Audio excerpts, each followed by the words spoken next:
तो अब हम एमसीक्यू पढ़ेंगे वैद्युत धारा के चैप्टर नंबर 3। यहाँ से देखते हैं।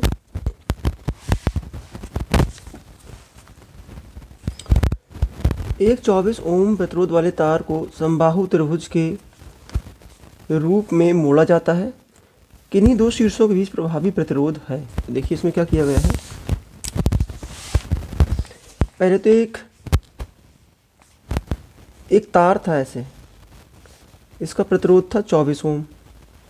अब इसको एक समबाहु त्रिभुज के रूप में मोड़ दिया गया है ऐसे। तो बताइए, जब तार वही है और पूरा प्रतिरोध कितना है 24 है, तो ये कितना बचेगा 24/3, यानी कि 8 ओम 8 ओम और 8 ओम। तो 8 दूनी 16, 8 3 24। तो ये 8 ओम के प्रतिरोध हमारे बन जाएंगे। तो अब हमें बताना किन्हीं भी दो सिरों के बीच, इसके किन्हीं भी दो सिरों के बीच कुल प्रतिरोध कितना होगा। तो ये दोनों प्रतिरोध जो हैं, ये दोनों प्रतिरोध और ये दोनों प्रतिरोध श्रेणी क्रम में जुड़े हैं। तो इनका कितना हो जाएगा, इनका टोटल हो जाएगा 8 + 8 बराबर हो जाएगा 16। और ये जो है इसके साथ समांतर क्रम में जुड़ा है। हमें पता है समांतर क्रम में 1/r बराबर होता है 1/16 + 1/8। एलसीएम ले लेंगे 16, तो 16 × 16 + 8 दूनी 16, 3/16 बराबर 1/r का आंसर हो जाएगा, r बराबर हो जाएगा 16/3 ओम। तो ये हमारा आ जाएगा आंसर 16/3। ये वाला पार्ट हमारा हो जाएगा सही। समान पदार्थ के दो घनों की भुजाएं क्रमशः L और 2L हैं। इनके प्रतिरोधों का अनुपात क्या होगा, हमें पता है। तो अगर एक ऐसा घन दिया गया है इस तरीके से, इसकी भुजा L है और इसकी ऊंचाई भी L है, तो हमें पता है रो बराबर होता है RA/L। तो R बराबर हो जाएगा रो L/A। यहाँ पर दिया गया है समान पदार्थ, ये दो प्रतिरोध हैं, तो दो घन है, तो R1 बराबर हो जाएगा रो तो वही रहेगा क्योंकि समान पदार्थ है L1/A1। और दूसरा R2 बराबर जो है हमारा, R2 बराबर है रो L2/A2। अब पहले की घन की भुजा है L, तो यहाँ पर हो जाएगा रो L, यानी कि ये दूरी कितनी है, इसकी लंबाई कितनी है L। A1 कितना है, ये पृष्ठ क्षेत्रफल, ये यहाँ से जहाँ से ये गुजर रहा है A1, तो L × L यानी कि L²। तो एक L से इसका स्क्वायर कट जाएगा, तो रो/L बचा। और यहाँ पर कितना हो जाएगा, यहाँ पर देखेंगे, और दूसरे वाले घन की जो भुजा है वो 2L है, तो यहाँ पर हो जाएगा रो × 2L × 2L का होल स्क्वायर। तो ये रो × 2L से ये घात कट जाएगी, तो 1/ कितना बचेगा, केवल 2L बचेगा। तो इसको हम लिख सकते हैं 1/2 रो/L। और रो/L किसके बराबर है, R1 के बराबर है, तो 1/2 यहाँ पे आ जाएगा R1। हमें क्या निकालना है, अनुपात। तो R2 बराबर आ गया है 1/2 × R1। तो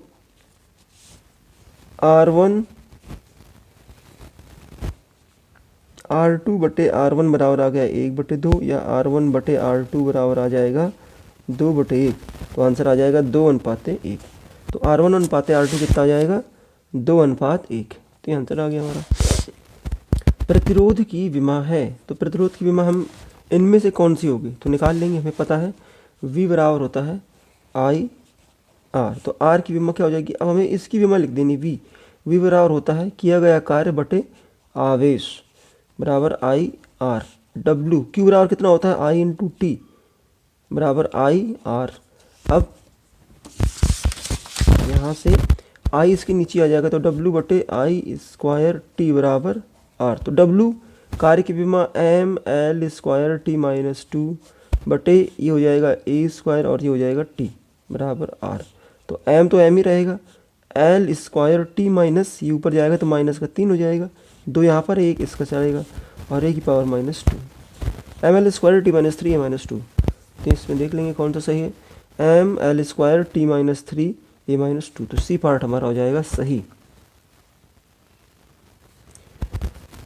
फिर चौथा दिया गया है, दो प्रतिरोध R और 2R एक वैद्युत परिपथ में समांतर क्रम में जुड़े हैं। R और 2R में उत्पन्न ऊष्मीय ऊर्जा का अनुपात, तो हमें पता है ऊष्मीय ऊर्जा का जो अनुपात होता है H बराबर होता है V² बटे R × T। तो H1:H2 बराबर कितना हो जाएगा, देखिए ये बैटरी से जुड़ा हुआ है, बैटरी से अगर जुड़ा है तो V तो बराबर होगा, और निश्चित समय है कि 1 सेकेंड में कितनी ऊर्जा उत्पन्न होगी, 2 सेकेंड में कितनी होगी, तो ये भी हमारा नियत है, यानी कि ये हो जाएगा 1/R1 अनुपात 1/R2, ये दोनों नियत है। तो H inversely proportional to R, तो 1/R1 कितना है R अनुपात 1/2R, तो R दोनों में है, तो R से अगर गुणा करा दें तो 1/1/2 हो जाएगा, और 2 से गुणा करा देते हैं तो ये 2/1 हो जाएगा। तो आंसर आ जाएगा हमारा 2/1, ये वाला आंसर हमारा सही हो जाएगा 2:1। इलेक्ट्रॉनों का कौन सा विलक्षण चालक में धारा के प्रवाह को निर्धारित करता है? केवल अपवाह वेग, केवल तापीय वेग, अपवाह तथा तापीय दोनों वेग, ना तो अपवाह ना तो तापीय। देखो जो चालक है उसमें इलेक्ट्रॉन जो होते हैं रैंडम मोशन करते रहते हैं किसी भी दिशा में, इसमें चाहे बैटरी लगाएं या ना लगाएं, ताप के कारण से, क्योंकि ताप कुछ ना कुछ होता है थर्मल इस चालक का, तो ये गति करते रहेंगे, इनकी गति होती है यादृच्छिक रैंडम, तो इसकी वजह से कोई वैद्युत धारा प्रवाहित नहीं होती है, इनका जो एवरेज स्पीड होती है वो 0 हो जाती है। लेकिन जब हम इसमें एक वैद्युत क्षेत्र आरोपित कर देते हैं तो ये ड्रिफ्ट करने लगते हैं, थोड़ा थोड़ा सा हल्का हल्का सा, इनका जो रुचि होती है इन सभी इलेक्ट्रॉनों की वो वैद्युत क्षेत्र की दिशा में हो जाती है, तो इसी को कहते हैं हम अपवाह वेग। तो केवल अपवाह वेग ही है जो चालक में धारा को निर्धारित करता है, तो यहाँ पर हो जाएगा ए पार्ट। अगला देख लेते हैं, 6 वोल्ट वैद्युत चालक बल, 6 वोल्ट वैद्युत वाहक बल की 3 सेलों को समांतर क्रम में जोड़ा गया है, संयोजन का वैद्युत वाहक बल होगा, तो 3 वोल्ट है या 6 वोल्ट, तो 6 वोल्ट को अगर हम समांतर क्रम में जोड़ेंगे तो वो 6 ही रहेगा, इस तरीके से जोड़ा गया है। तो अगर ये 6 ये 6 ये थे तो इन सभी की सिरों पर 6 वोल्ट ही रहेगा, तो हम लिख देंगे सीधे 6 वोल्ट। 50 ओम प्रतिरोध वाले धात्विक तार को खींचकर उसकी लंबाई दोगुनी कर देने पर नया प्रतिरोध, तो बस इसका सूत्र हमें पता ही है, R' बराबर होता है N² × R0। N² जितने गुना करा गया है तो कितने गुना करा गया है, 2 गुना, तो 2² × 50, तो 2² का 4 × 50, 50 चौके 200, तो प्रतिरोध हो जाएगा हमारा 200 ओम। अगला पढ़ लेते हैं, एक तार को खींचकर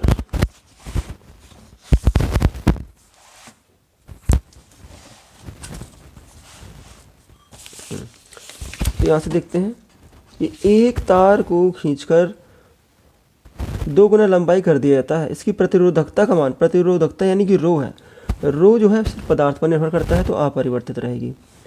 विशिष्ट प्रतिरोध का मात्रक है, विशिष्ट प्रतिरोध रो, विशिष्ट प्रतिरोध जो होता है हमारा रो की बात कर रहा है, तो रो बराबर कितना होता है, रो बराबर होता है RA/L, तो रो का हो जाएगा ओम, ये हो जाएगा मीटर स्क्वायर और ये हो जाएगा मीटर, इससे से कैंसिल, तो रो इंटू मीटर ओम, तो ओम इंटू मीटर, तो यहाँ पे कितना आ जाएगा ओम मीटर, पहला वाला से हो जाएगा।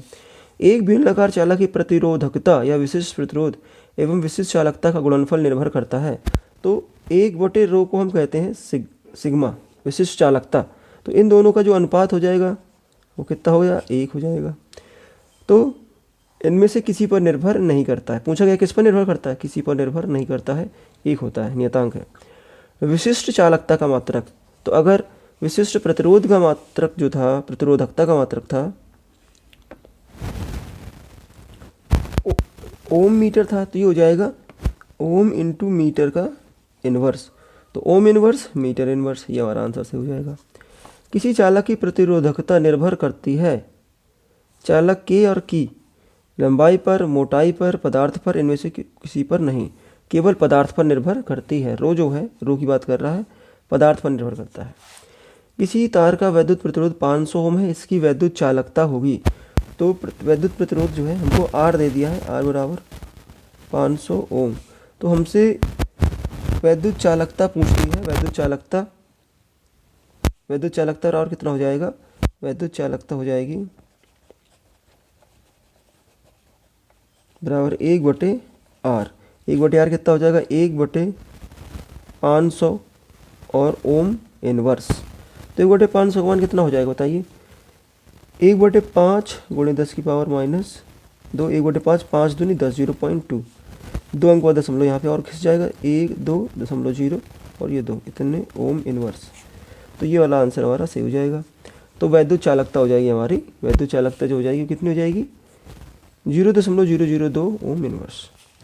अनुगमन वेग Vd तथा वैद्युत क्षेत्र E पर निम्नलिखित में से कौन सी निर्भरता ओम की नियम का पालन करता है। तो हमें पता है I बराबर होता है N E A V D और V बराबर होता है I R। तो यहाँ पर हो जाएगा V/R बराबर N E A V D और V को हम क्या ले सकते हैं, V को ले सकते हैं E/D/R बराबर N E A V D। तो ये सब तो नियतांक है, लंबाई, प्रतिरोध, उसके सब नियतांक है चालक के लिए। तो E समानुपाती क्या हो गया, VD। तो यहाँ से देख लेंगे तो VD समानुपाती किससे होगा, E के। तो ये वाला आंसर हमारा सही है। वैद्युत धारा J तथा अपवाह वेग VD में संबंध है। तो वैद्युत धारा यहाँ पे J दिया गया है, तो I बराबर होता है N E A V D। A से गुणा करा देते हैं तो यही हमारा J बन जाता है, A से गुणा कराया तो A से कट गया, तो J बराबर आ गया N E V D। तो N E V D पहला वाला पार्ट हमारा सही हो जाएगा। फिर किसी चालक तार में I धारा प्रवाहित करने पर मुक्त इलेक्ट्रॉनों का अपवाह वेग V है। यदि उस धातु के 2 गुनी त्रिज्या के तार में 2I धारा हो तब इलेक्ट्रॉनों का अपवाह वेग होगा। तो हम इसको कैलकुलेट कर लेते हैं। यदि किसी चालक तार में I धारा प्रवाहित करने पर मुक्त इलेक्ट्रॉनों का अपवाह वेग V हो, तो एक तार है,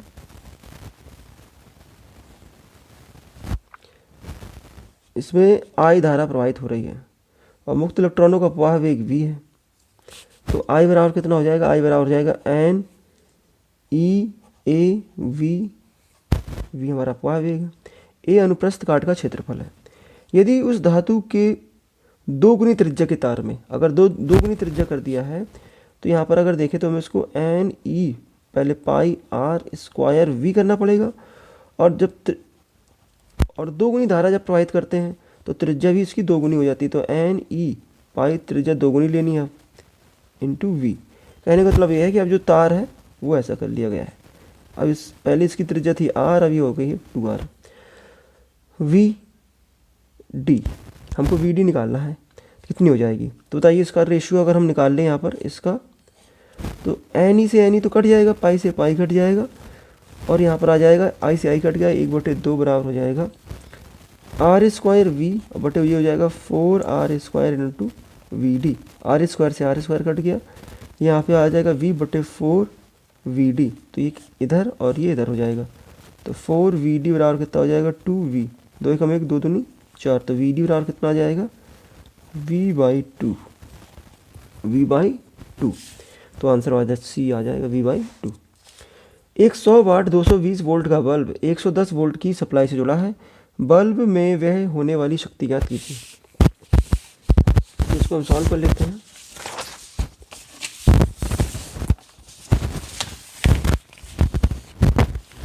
एक 100 वाट यानी कि यहाँ पर P दे दिया है, P बराबर दिया है 100 वाट और V बराबर दिया है 220 वोल्ट। तो इसका R मैक्स निकाल लेते हैं।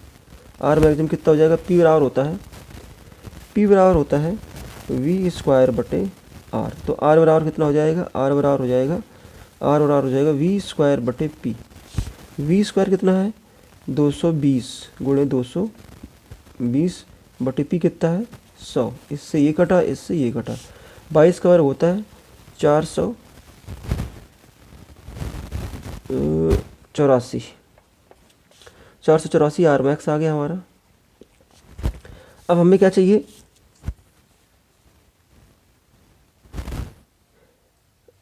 बल्ब को 110 वोल्ट की सप्लाई से जोड़ा जाता है, बल्ब में वह शक्ति ज्ञात कीजिए। तो बल्ब में वह शक्ति फिर से देखेंगे, P बराबर कितना हो जाएगा, P बराबर हो जाएगा V स्क्वायर बटे R मैक्स।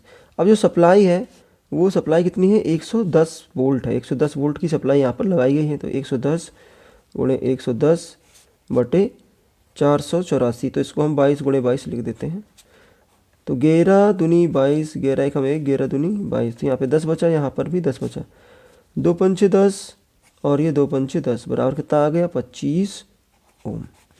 तो 25 वाट जो है शक्ति व्यय होगी हमारी, यहाँ पे 25 वाट जो है हमारी शक्ति व्यय हो जाएगी। एक बैटरी जिसका वैद्युत वाहक बल 5 वोल्ट है तथा आंतरिक प्रतिरोध 2 ओम है, एक बाह्य प्रतिरोध से जुड़ा है। यदि परिपथ में धारा 0.4 एम्पियर हो तो बैटरी की टर्मिनल वोल्टता ज्ञात कीजिए। यहाँ देखेंगे, चित्र बना लेते हैं 18 का। एक बैटरी हमारी ऐसी बनाई गई है, इसका कुछ आंतरिक प्रतिरोध है, यहाँ पर एक बाह्य प्रतिरोध जुड़ा है ऐसे। तो एक 5 वोल्ट, ये 5 वोल्ट है तथा 2 ओम आंतरिक प्रतिरोध है। बाह्य प्रतिरोध से जुड़ी यदि परिपथ में धारा 0.4 एम्पियर हो, इसमें धारा कितनी हो, इसमें धारा जो है 0.4 एम्पियर हो, तब बैटरी की टर्मिनल वोल्टता कितनी हो जाएगी। बैटरी की टर्मिनल वोल्टता अपने को ज्ञात करनी है यहाँ से। तो हमें पता है कि E बराबर होता है V प्लस आई आर। तो हमें V ज्ञात करना है, तो V बराबर हो जाएगा E minus I R. E कितना है 5 माइनस आई कितना है 0.4 और R कितना है 2।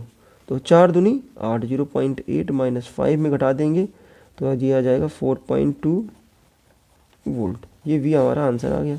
तो 4.2 वोल्ट जो होगा हमारा आंसर आ जाएगा। एक प्राथमिक सेल का विद्युत वाहक बल 2.4 वोल्ट है। जब इसे लघुपतित यानी शॉर्ट सर्किट कर देते हैं तो 4 एम्पियर की धारा देता है। इसका आंतरिक प्रतिरोध है, इसका आंतरिक प्रतिरोध कितना हो जाएगा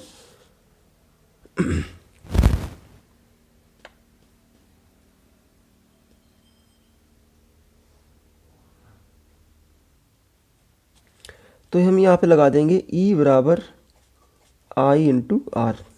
लघुपतित कर दिया गया तो E कितना था हमारा 2.4 गुणे I कितना है 4 एम्पियर बराबर 4 एम्पियर गुणे R। तो 2.4 बटे 4 बराबर R, 4 छंग 24 0.6। तो हमारा आ गया 0.6 ओम। 19 का आंसर एक बार चेक कर लेने दीजिए। हाँ ठीक। किरचॉफ के धारा नियम किसके संरक्षण के फलस्वरूप है। धारा नियम में धारा में क्या बहते हैं आवेश, तो ये आवेश संरक्षण का नियम है।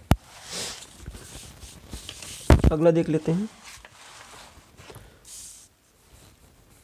यदि संतुलित व्हीटस्टोन ब्रिज की प्रत्येक भुजा तथा धारामापी का प्रतिरोध R हो तब बैटरी को जोड़ने वाली सिरों के बीच कुल प्रतिरोध होगा। तो यहाँ पर देख लेते हैं, इस तरीके से दिया गया है।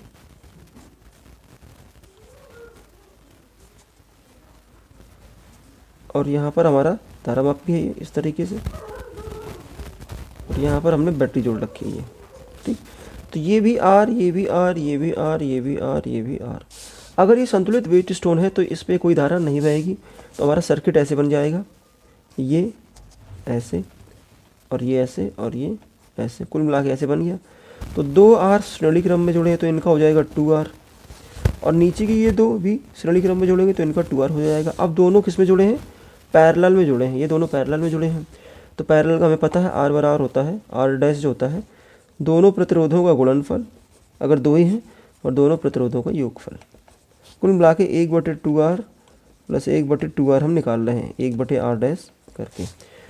तो यहाँ से हो जाएगा 2R गुणे 2R बटे 4R, 2 एकम 1, 2 दूनी 4, 2 से 2 कट गया, R डैश का मान आ गया केवल R। तो पहला वाला पार्ट इसका हो जाएगा सही R।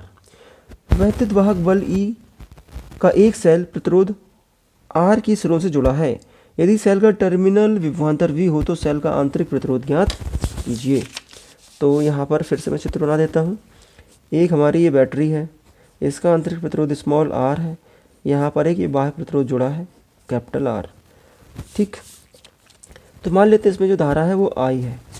तो हमें पता है इसके सिरों पर जो विभवांतर होगा ये V मान लेते हैं। तो V बराबर कितना हो जाएगा, 1 हो जाएगा, V बराबर I R। तो यहाँ से I बराबर कितना आ गया, V बटे R आ गया, V बटे R आ गया। और दूसरा E बराबर हमें पता है, E बराबर जो हो जाएगा V प्लस आई स्मॉल R आ गया। तो यानी कि I स्मॉल R बराबर कितना है, E माइनस V। तो R बराबर कितना आ जाएगा, E माइनस V बटे I। तो E माइनस V बटे और V और बटे R, आर ऊपर पहुंच जाएगा तो ई माइनस वी आर बटे वी। देख लेते हैं कौन सा सही है। तो ई माइनस वी आर बटे वी, ये वाला पोर्शन हमारा सही हो जाएगा। 24, एक समान वैद्युत वाहक बल E1 बराबर E2 तथा आंतरिक प्रतिरोध R1 बराबर R2 की दो आदर्श बैटरियां समांतर क्रम में जोड़ी गई हैं। ठीक है, इनका तुल्य वैद्युत वाहक बल E तथा आंतरिक प्रतिरोध स्मॉल r है। सही विकल्प होगा। एक समान वैद्युत वाहक बल E1 बराबर E2 तथा आंतरिक प्रतिरोध R1 बराबर R2 की दो आदर्श बैटरियां समांतर क्रम में जोड़ी गई। देखो E1 और E2 बराबर है और R1 और R2 बराबर हैं, तो हमको कुछ नहीं करना है, दोनों के वैद्युत वाहक बल जो है बराबर होंगे। तो हमारा आंसर जो है या तो ये हो सकता है या तो ये हो सकता है, इन सी और डी में से कोई एक होगा। याद रखना ये जब है जब R1 और भी बराबर हो, R1 R2 बराबर हो और E1 E2 बराबर हो, तो दोनों के सिरों पर विभवांतर तो सेम आएगा, E1 बराबर E2। लेकिन R1 और R2 जो है, अब यहाँ पर देखेंगे हम, बैटरी एक ऐसी जुड़ी है, आंतरिक प्रतिरोध ये हो गया, एक बैटरी ऐसे जुड़ी है, आंतरिक प्रतिरोध एक ये हो गया। तो ये है E1 और ये है R1, ये है E2 और ये है R2। अब R1 और R2 किसमें जुड़े हैं? समांतर क्रम में, तो इनका तुल्य प्रतिरोध हो जाएगा R1 R2 बटे R1 प्लस R2। और श्रेणी क्रम में जो मान होता है वो हमेशा दोनों प्रतिरोधों से छोटा होता है। तो R लेस देन होगा R1 और R लेस देन होगा R2। देख लेते हैं, ये वाला पार्ट हमारा सही हो जाएगा, सी पार्ट। पांचवा देखें, 5 समान प्रतिरोधकों का श्रेणी क्रम तथा समांतर क्रम में प्रतिरोध R1 व R2 है। यदि R1 बराबर n R2 तो n का संभाव्य मान क्या होगा? तो देखिए इसका बिल्कुल सीधा समान है। जब हम R1 बराबर देखेंगे तो हमने श्रेणी क्रम में जोड़ रखा है 5 को, तो सीधे जोड़ देंगे R plus R plus R plus R plus R, तो हो जाएगा 5R।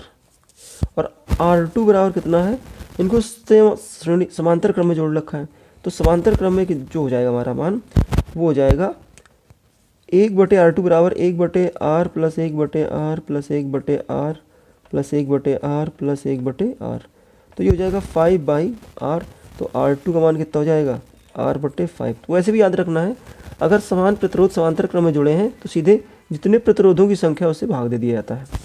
तो हमको R1 और R2 के संबंध ज्ञात करना है। तो R1 बराबर कितना था? R1 बराबर था 5R और R2 बराबर कितना है? तो R2 बराबर यहाँ से निकाल लेते हैं, यहाँ से देखते हैं 5R2 बराबर कितना आ गया? R। तो वैल्यू रख देते हैं R की यहाँ पर जाके। तो R1 बराबर है 5R, तो ये 5 इंटू R का मान कितना है? 5 इंटू R2। सॉल्व कर देंगे, 5 25, तो R1 बराबर आ जाएगा 25R2। तो 25R2 आ जाएगा, आंसर आ जाएगा हमारा 25। अब फिर से वही आ गया, समान पदार्थ के ठोस घनों की भुजाएं L तथा 3L हैं, इनके प्रतिरोध ज्ञात कीजिए। देखो ये वही वाला सवाल है जो हमने यहाँ पर किया था दूसरा नंबर का सवाल था हमारा, जिसमें L और 2L भुजाएं थी, इसमें L और 3L है। तो फिर वैसे ही इसको कर देंगे, यहाँ से देख लेते हैं, वही वाला सवाल फिर से जाकर देख लेते हैं। तो इसमें फिर से वही लिखना पड़ेगा। तो R1 बराबर कितना हो जाएगा? ρ/L हो जाएगा। लेकिन जो R2 होगा हमारा यहाँ पर अब 3L हो जाएगा। कितना हो जाएगा? R2 बराबर जो हो जाएगा हमारा, R2 बराबर इस बराबर हो जाएगा ρ इंटू 3L बटे 3L का होल स्क्वायर। तो इससे ये कट गया, तो R2 बराबर आ जाएगा ρ बटे 3L। फिर इनका अनुपात ज्ञात कर लेंगे। तो R1 बटे R2 बराबर कितना हो जाएगा?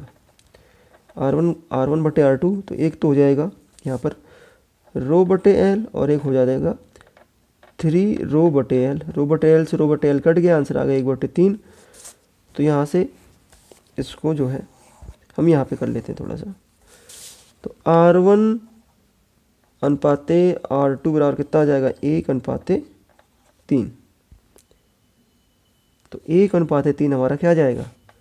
आंसर आ जाएगा। तो यहाँ पर हमको ये बी पार्ट हो जाएगा। अच्छा, यहाँ पर थोड़ा सा एक ऐसे कर लेते हैं, शायद मैंने इसको गलत कर दिया था। हाँ नहीं ठीक। हमने इसमें आंसर क्या निकाला था? R1 बटे R2 जो आया था हमारा 2:1 आया था। अच्छा, यहाँ पर थोड़ी सी गलती होगी, ये 1/, है ना यहाँ पर 1/3, तो ये 3 हमारा चला जाएगा ऊपर, तो ये हो जाएगा 3/1। तो आंसर हमारा आएगा 3:1, जैसा कि हमने यहाँ पर किया था। R1/R2 में कितना आया था 2:1, तो इसमें कितना आएगा, अगर 3 गुनी लंबाई तो 3:1। तो इस तरीके से हमने वैद्युत धारा के सारे जो MCQ थे वो कंप्लीट कर लिए हैं। तो आशा करता हूँ ये वीडियो आपको पसंद आया होगा।